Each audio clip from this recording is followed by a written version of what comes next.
Telegram 360 a présenté Info 360.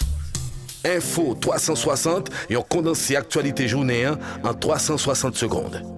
Tout ça doit connaître sur ce qui passe dans le pays d'Haïti à l'autre côté, Info 360.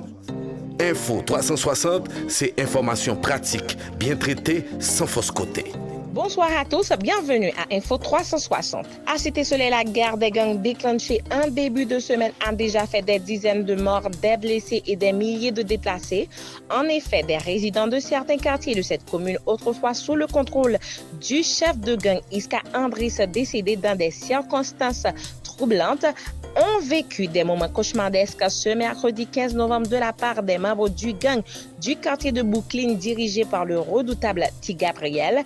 Des témoignages d'habitants recueillis par Telegram 360 décrivent des scènes de terreur orchestrées par la coalition Genève et la bande armée GPEP se livrant dans des affrontements sans merci.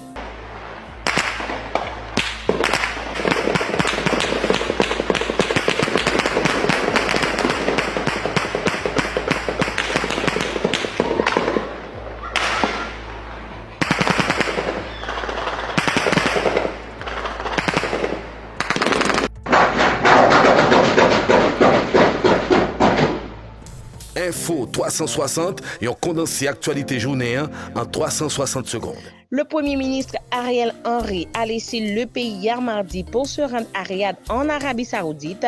Là-bas, il prendra part au sommet CARICOM Arabie Saoudite. C'est ce qu'a annoncé la primature sur son compte Facebook.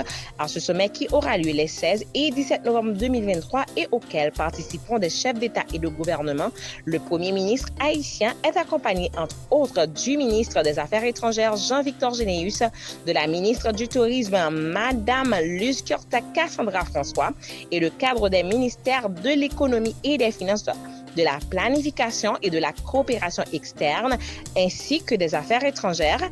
Les points qui seront débattus lors de ces assises verront entre la coopération entre le Royaume d'Arabie Saoudite et les pays de la CARICOM, le changement climatique, les énergies renouvelables, les investissements, le commerce, entre autres. Pas moins de 104 migrants haïtiens déclarés en situation irrégulière ont été arrêtés. Selon ce que rapporte la presse dominicaine, ces Haïtiens entendaient se rendre à Santo Domingo, la capitale, et à Santiago, la deuxième ville du pays.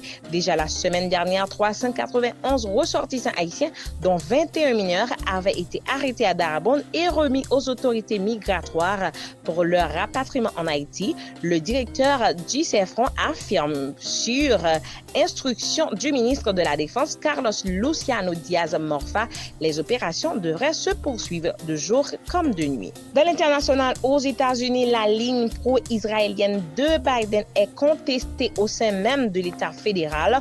En effet, à chaque semaine, sa contestation intérieure au sein de l'administration Biden et de l'appareil fédéral, un vif débat se développe au sujet du soutien américain à Israël.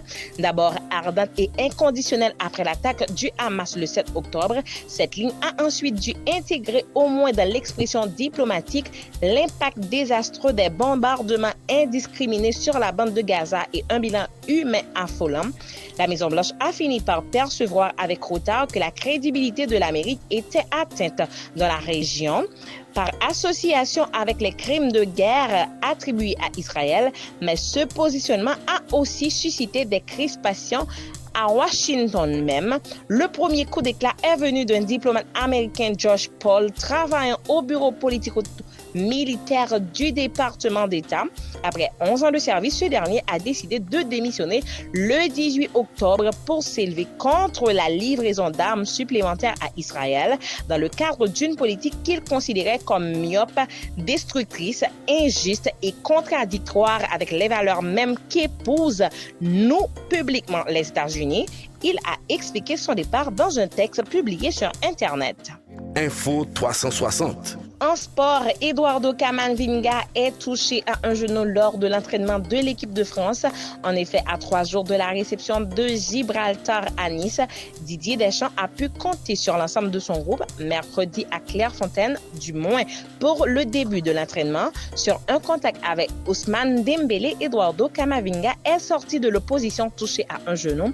Le milieu de terrain a fait signe au staff médical que le genou a semblé tourner. Le Français a pu se relever et marcher en boitant, mais n'a pas poursuivi, rentrant au château le visage très fermé tout en expliquant au staff que ça allait. Le Madrilène passera des examens jeudi, mais se voulant rassurer en privé dans la soirée, une blessure sera une mauvaise nouvelle pour les tricolores alors qu'Aurélien Tchouaméni est déjà absent du rassemblement.